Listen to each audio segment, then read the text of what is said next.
Mesdames et messieurs, bonjour. Nos confrères de Sud Quotidien sont entretenus aujourd'hui avec Salah Habré, petit frère du président Hissène Habré. Et dans un entretien exclusif accordé à nos confrères, ce jeune ingénieur de télécommunications âgé de 27 ans estime que ce sont des politiciens corrompus faisant la valse entre Dakar et N'Djamena et qui ont reçu beaucoup d'argent, qui sont à l'origine de ce qu'il appelle une sale besogne pour se débarrasser du président Hissène Habré. Cependant, Salah Habré déclare toujours dans le journal Sud Quotidien que tôt ou tard, même s'il est convaincu que son frère sera condamné par les chambres africaines extraordinaires, la vérité va triompher un jour. Toujours concernant ce procès, dans le journal Le Quotidien, nos confrères écrivent que les avocats commis d'office pour défendre Habré ne font pas dans la figuration.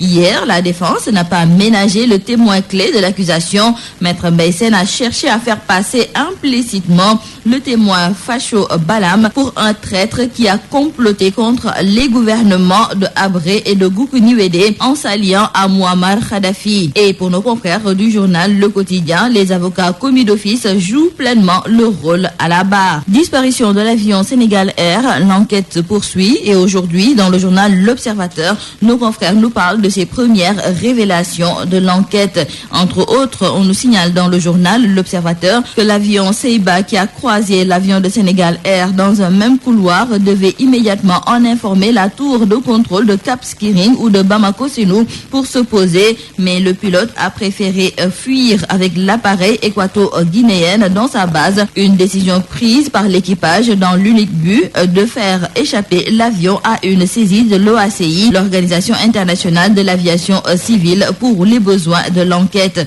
Et toujours selon nos confrères de l'Observateur, le pilote savait très bien que s'il atterrissait à Cotonou, l'avion serait saisi, ce qui est difficile à faire tant l'appareil est dans son pays d'immatriculation. Et toujours concernant cette affaire, retenons avec nos confrères du journal La Tribune qu'une équipe du bureau d'enquête et d'analyse français sera à Dakar pour participer à l'enquête sur l'accident du vol de Sénégal Air. L'équipe française chargée de conduire l'enquête de sécurité sera composée de 3 enquêteurs et d'un conseiller technique de la direction des services de la navigation aérienne. Nos confrères nous indiquent aussi que les familles des pilotes algériens sont aussi à Dakar. Le chef de l'État Macky Sall est attendu demain à Pikine et selon nos confrères du journal L'As, une réunion de haut niveau s'est tenue hier au palais en vue de préparer l'accueil du chef de l'État. Et selon toujours nos confrères du quotidien L'As, l'APR s'est mise en ordre de bataille pour éviter à son leader toute déconvenue à cette occasion, surtout que la banlieue fait plus d'1 million d'électeurs. Cependant, nos confrères du quotidien Grand Place sont convaincus que la visite que le président de la République va effectuer dans la banlieue de Dakar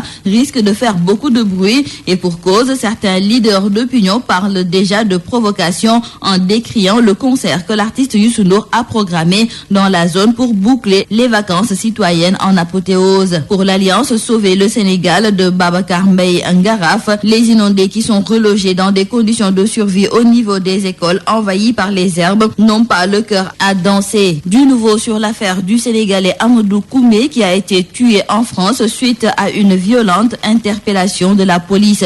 Nos confrères de Libération nous font savoir qu'un nouveau témoignage accable un policier dans la mort de Amadou Koumé. Le témoin qui était dans un bar au moment de l'interpellation de celui qui a été enterré au Sénégal 8 jours après sa mort a livré des détails d'une violente interpellation. Et pourtant, la justice française ne semble pas pressée de résoudre cette affaire. Nous terminons par le sport. Dans le quotidien du sport Stade, nos confrères nous indiquent que le Cameroun veut rencontrer le Sénégal en match amical le 10 octobre prochain à Dakar. En lutte, dans le journal Sunu Lamb, c'est Gaston Meng qui regrette sérieusement d'avoir décroché Tyson en 2010.